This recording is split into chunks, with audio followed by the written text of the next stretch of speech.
Salut, j'espère que tu vas bien. Comme tu peux voir, j'ai retiré le covering sur la 458 Italia.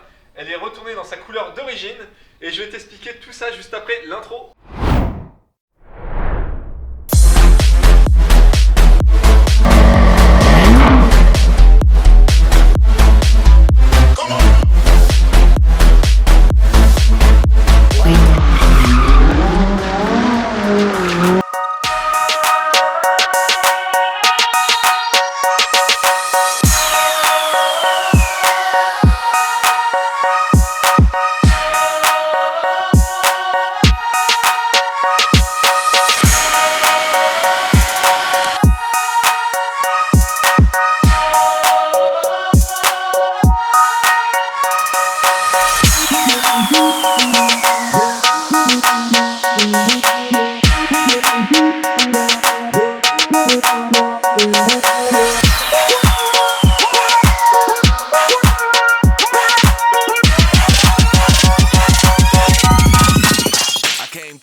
Et oui, ça y est, j'ai retiré le covering de la 458 Italia.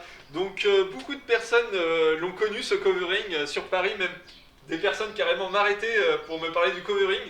Sur Instagram, je vous ai demandé en story si vous préférez que je laisse le covering ou que je le retire.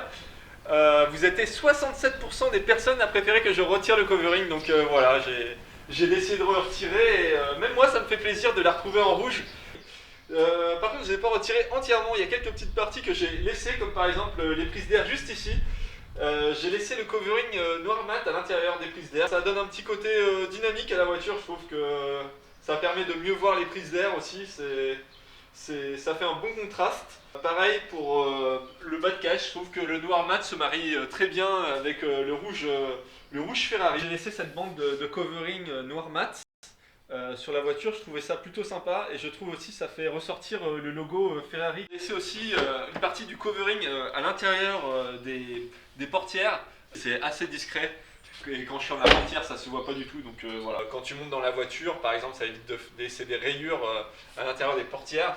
Donc j'ai laissé quelques petits détails, que ça soit pour un aspect esthétique ou tout simplement utile pour éviter d'abîmer la voiture, de la rayer en montant dans la voiture. Donc voilà quelques petits détails que j'ai laissés. Ensuite, n'hésite pas à me dire en commentaire si tu aurais fait pareil ou si tu aurais vraiment tout retiré le covering. Si tu as aimé cette vidéo, n'hésite pas à t'abonner, à mettre un petit like et bien sûr à la partager à tous tes amis. Je te dis à très bientôt, ciao!